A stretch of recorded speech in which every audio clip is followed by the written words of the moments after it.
બનાસકાંઠાના પાલનપુર અને વડગામ પંથકના અનેક એવા ગામ છે કે જ્યાં ભૂગર્ભ જળ તળિયા છાટક થઈ ગયા છે। ખેડૂતોને ખેતી તો કેવી રીતે કરવી તે સવાલ થઈ ગયો છે। ત્યારે પાલનપુરની તુલસી વિહાર સોસાયટીના રહીશોએ જળ સંચય માટે અનોખો પ્રયાસ હાથ ધર્યો છે। સોસાયટીના રહીશો દ્વારા ફાળો ઉઘરાવી 20 લાખના ખર્ચે 150 ફૂટ ઊંડો અને 15 ફૂટ પહોળો આરસીસી કૂવો બનાવવામાં આવ્યો છે, જેમાં સોસાયટીનું વરસાદી પાણી સીધું કૂવામાં ઉતારવામાં આવશે, જેના કારણે ચોમાસામાં જે વરસાદી પાણી વહી જતું હોય છે તે સીધું જમીનમાં ઉતરશે અને જેનો ફાયદો આવનારા સમયમાં જમીનના તળ ઉપર આવે તે માટે થશે।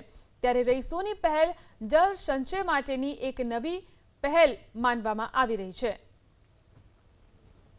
આજે આપણે જોઈએ છીએ કે દરેક શહેરની અંદર પીવાના પાણીની પણ ખૂબ સમસ્યાઓ આવી રહી છે કે આજે દરેક રહીશો છે એ વેચાતું પાણી અથવા પોતાના ઘરની અંદર પ્યુરિફાય લગાવી રહ્યા છે, જેથી કરીને એમને શુદ્ધ પાણી મળે। પરંતુ આ રિચાર્જ કૂવો કરવાથી 150 ફૂટ ઊંડો અને 15 ફૂટના ઘેરાવામાં રિચાર્જ કૂવો કરવાથી વરસાદનું પાણી જે છે સમગ્ર પાણી અહીંયા રિચાર્જ થશે અને જેથી જમીનના જે પાણીના લેવલ છે એ ઊંચા આવશે અને એના કારણે જે સારું શુદ્ધ પાણી આપણને પીવા માટે પણ કામ આવશે।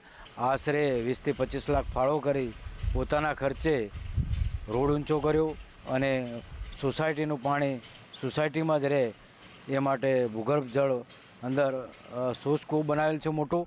બાજુમાં પણ અમે એક રોડ બનાવ્યો છે, બહારનું પાણી આવે નહીં અને અમારું પાણી બહાર જાય નહીં, એ આશયથી અમે આ જળ સંચયનું મોટું કામ કરી અને અમારી સોસાયટીની સુખાકારી અમારા ખર્ચે વધારવાની કોશિશ કરી છે।